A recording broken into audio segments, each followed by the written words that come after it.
Augusto I am an attorney by profession.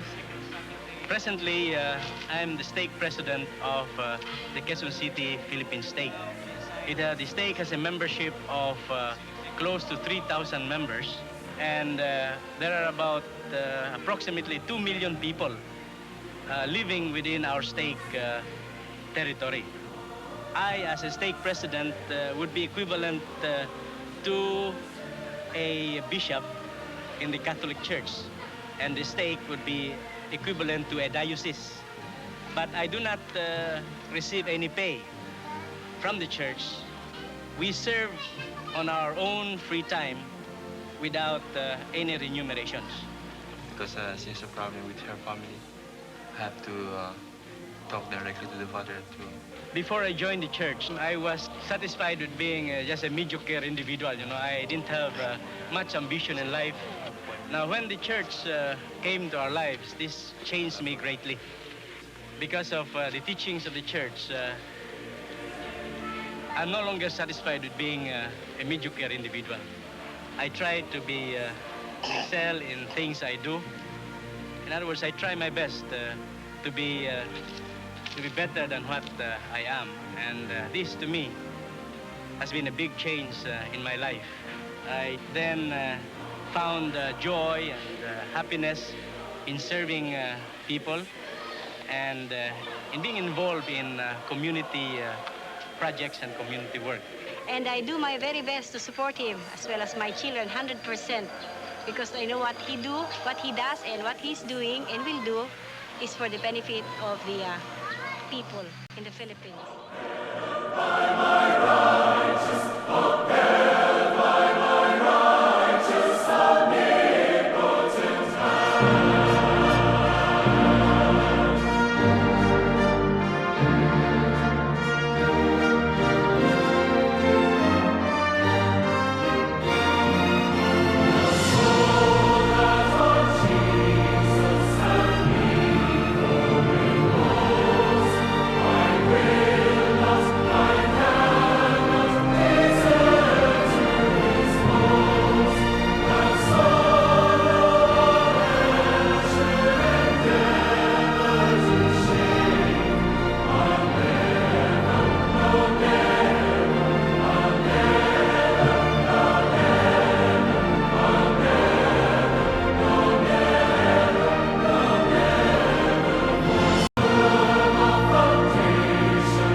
Also witnessing the literal fulfillment of the prayers and blessings for the people of our land given by President Hinckley that lovely April morning in 1961. For many thousands have been touched by the Spirit as the gospel message is brought to many homes by committed missionaries with the help of members who willingly share the blessings of their church membership. We are often asked the reasons behind this phenomenal growth in membership. I could only venture some opinions. First, that being perhaps the only Christian country in Asia for many centuries now had prepared the people for the coming of the gospel. That the Philippines, being considered the third largest English-speaking country in the world, certainly made it easier for people to understand the message of the gospel, and is the reason for the fast development of leadership skills of its members.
group.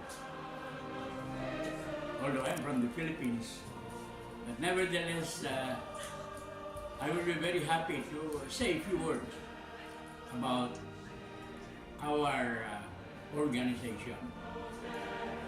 But I think you must remember that I'm now 90 years old, and my memory is not that good anymore.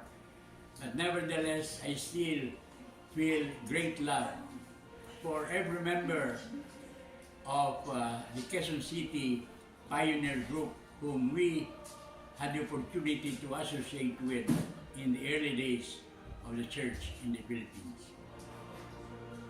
As you probably all know, when I joined the church in 1964, there were just a few Filipino members. I would not be surprised if there were probably about 200 Filipino members all in all in the Philippines. The rest were servicemen of the U.S. Air Force or U.S. Navy or U.S. Army. But at the time when I joined the church, there were only 2 units, 2 wards in Metro Manila, that of the Manila ward and not yet ward, Manila branch, and the Quezon City branch, which used to be just a group, dependent group on Manila when I first was investigating the church in the early part of 1964. But when I joined the church, the branch was already organized. So we had 2 branches with just very few members. But that was a great group, a fun group. It was small, but we had very enjoyable time together, so that I still have great memories of the early days of the church. In fact, that's what keep my time at this stage of my life. When I'm by myself in my home, my loved ones, Sister Lim is no longer with us, not in this life. So now at my age, when I'm asked to talk, I usually just talk about the history of the church in the Philippines. Like I said, when I was investigating the church in the early part of 1964, there was just the Quezon City, and there was just the Manila branch and the San Juan dependent branch, which eventually became the Quezon City branch. But it was fun, as I mentioned earlier. We had an enjoyable time together, and those moments come to my recollection from time to time as I wait for the time by myself in my home right now.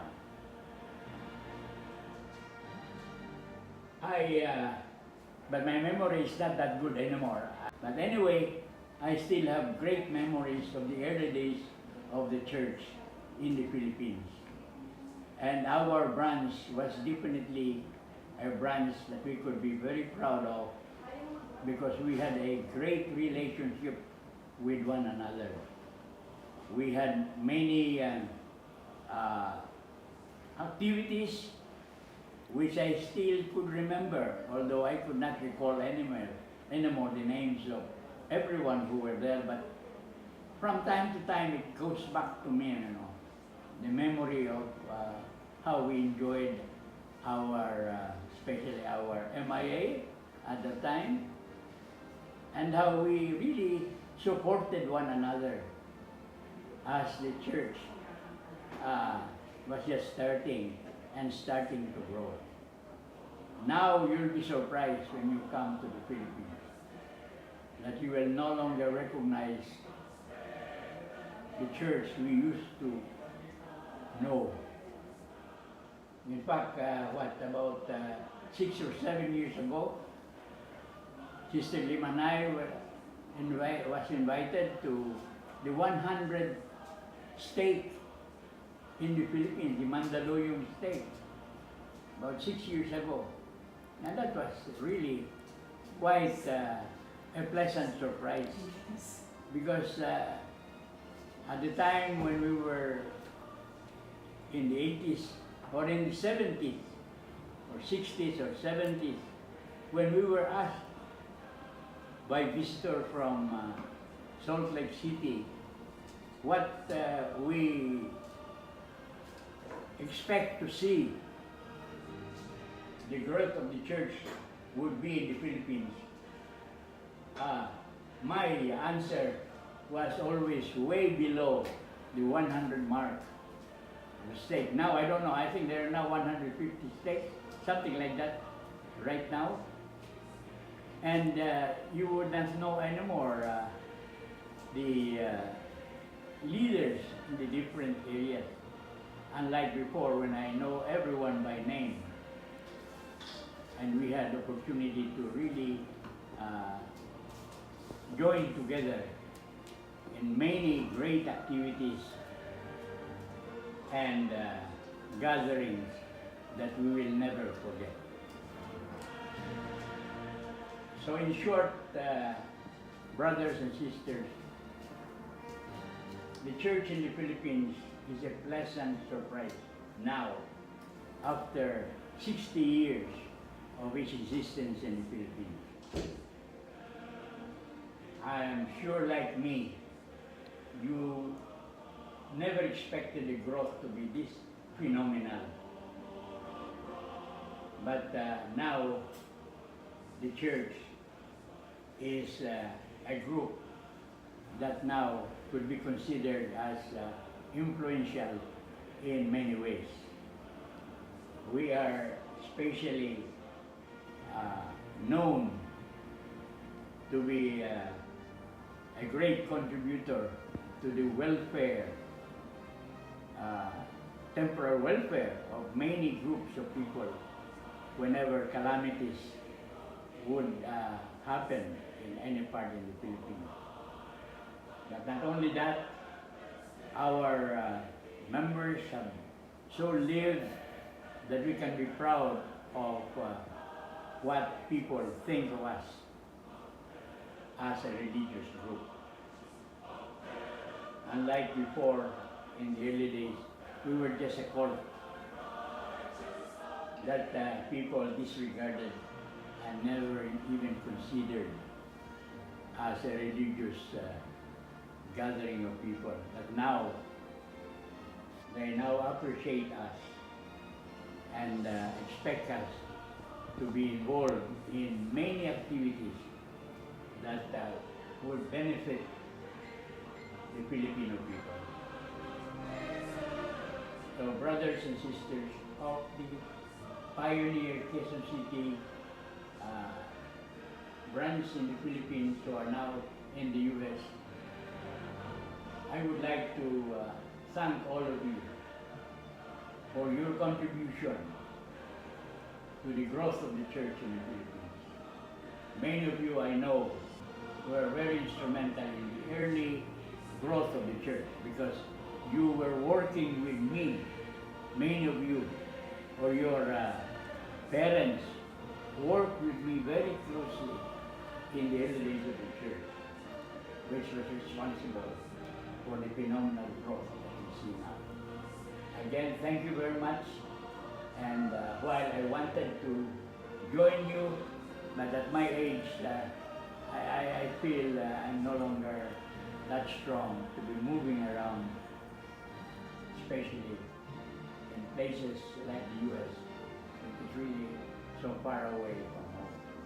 But again, I thank all of you, I love all of you, and your contribution to the growth of the church in the Philippines cannot be underestimated. I know that you are a great part of its growth, and this I'm very grateful for.